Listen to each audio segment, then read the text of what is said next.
David Earl Robinson. David went missing from Detroit, Michigan in 2010. He was 38 at the time, 6'1" and 210 pounds. He'd had brain surgery that left him paralyzed on his right side, but he was active and he didn't let it hold him back. They know that he was wearing gold diamond stud earrings and a gold wedding band with a diamond in the center when he went missing. Because of the paralysis, Dave had a limp, and his right hand was a challenge. It was a distinctive thing because it caused him to have a permanently closed fist. There's a surgical scar on the left side of his head, and a long scar on his left forearm, and another on the left side of his chest over his heart. We do know that Dave traveled to his mother's home in Detroit on January 3, 2010.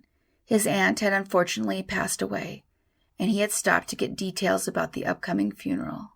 He left her home at 9 p.m. that night and headed over to a cousin's house. He stayed there just a short time, however, and the cousin said he left in his 1998 Mercury Grand Marquis. This was the last time anyone saw him. His car did show up, being driven by another man who isn't disclosed. The man was arrested for theft and the car impounded. The Detroit police are looking for information on this case. David Earl Robinson has been missing for 12 years. If Dave is still alive, he would be 49 today. Devontae Morgan.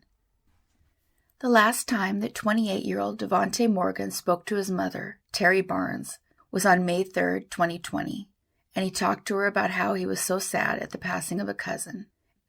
His mother lived in Nevada at the time and was unable to make the funeral. However, Davohnte did make it, and he made the decision to drive with his girlfriend toward Lake Tahoe, which was about 200 miles from where they lived in San Francisco. Davohnte and his girlfriend arrived at the Cold Creek Inn on North Mount Shasta Boulevard in Mount Shasta. It was a surprising destination as Davohnte wasn't really the hiking type of guy, so it was a bit of a surprise event. His mother spoke to them on the phone saying that the two had been drinking and they ended up in the wrong place, eventually deciding to stay in Mount Shasta, with the goal being spiritual healing. His mother believes Davohnte intended to become a preacher when he came back home, except he didn't ever arrive back home. She fully admits he was having a tough time with the loss of his cousin. It appears that the girlfriend, Jennifer Majana, told officials that she and Davohnte had not seen or spoken to each other since the evening of May 4th. 2 days later, she reported him missing, saying she had not spoken to him after that, saying the couple got into a fight the night before breaking up, but they spent the night in the hotel together anyway.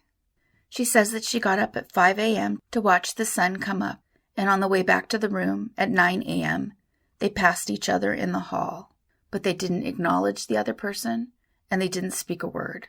There's no indication he ventured too far away from where they were staying, much less to head up into the wilderness without a cell phone or telling anyone. But it's of course a possibility. Lieutenant Joe Rustine commented, "Circumstances surrounding Morgan's disappearance are highly unusual, and the case is being investigated as suspicious." She stated that she went to speak to the police about him being missing earlier, but decided to wait to report it, because someone in her family told her she should wait. His mother, however, was told a different story by the girlfriend about what happened that day, compared to what she told authorities, although it doesn't appear she spoke to the press about what was said. His mother said, "That young woman knows what happened to him."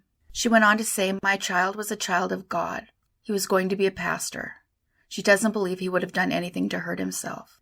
Cell phone records show that the last time his phone had been pinged, it was in a location in Oakland, California, on May 3rd, which was the day before he arrived in Mount Shasta. A second ping was done, approximately a week later, and it confirmed that the phone had still not been turned on. The department also followed up on the use of a debit card that they believed was in his possession, but the card was confirmed to not have been used since May 4th, 2020. And it hasn't been used since. He also had a Chime account, but the police were denied a court order to check on that account to see if it's been used, so nobody knows for sure. Davohnte is described as a 5'11" black man with short black hair and brown eyes. He has a slender build, a mustache, and a goatee. He is a cigarette smoker and walks with a slight limp. Morgan also has a tattoo on the top of his left hand. Police were able to obtain surveillance footage of Davohnte walking southbound on Mount Shasta Boulevard after 9 a.m. on May 5, 2020. They were able to track him up until 10 a.m., and that was the last time he was seen. When he was last seen, he was wearing black sweatpants, a black turtleneck, and San Francisco 49ers slides, which were rubber sandals. They were able to find footage of him walking in town for about 2.25 miles, but nothing after that at all. One instance did show him buying something for cash at a convenience store, so he did have some cash on him. I was able to find 2 Facebook accounts for Davohnte and one for his girlfriend. The strange thing that I found was that she left her account linked to him, listing her as his girlfriend. She also checked into an event and tagged him on November 23, 2021. For anyone who doesn't use Facebook, you can check in at events and you can tag other people that are with you. The strange thing about tagging him was that it was more than a year since he was last seen, and there was no mention at all in the post about him actually being there or being a part of her life.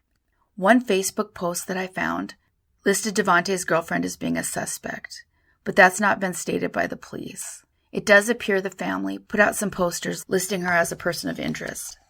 Morgan's family has hired a private investigator, and a $25,000 reward is being offered for information leading to him.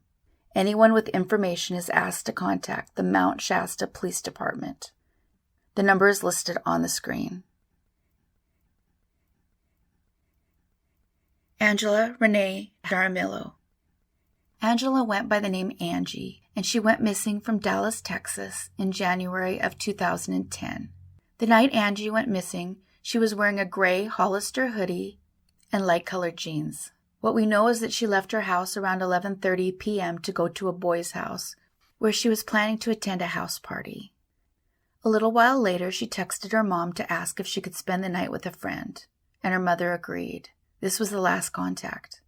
At 9:30 a.m. the next day, her mother called Angie, but there was no answer. She then called the friend that Angie was supposed to stay with. The boy whose party she went to said that she left alone at 2 a.m. It was likely the typical teen trick where you lie about where you really are, but you're actually somewhere else that your parent would not approve of.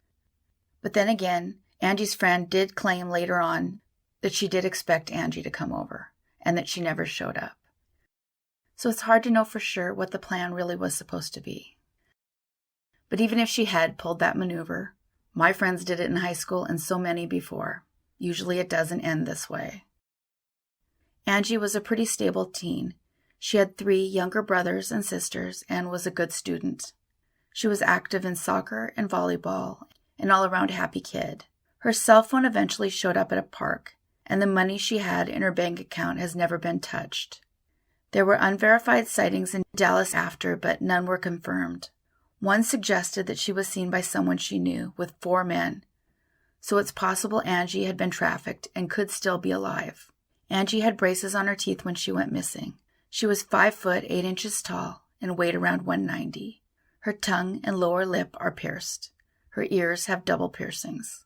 Her mother desperately needs to know where her daughter is now or what happened to her. Angie was just 16 when she went missing from Dallas, Texas. If she's alive today, she would be 28. Thanks everybody for watching and listening. We have new episodes every Monday and Thursday. Take care of yourselves and each other.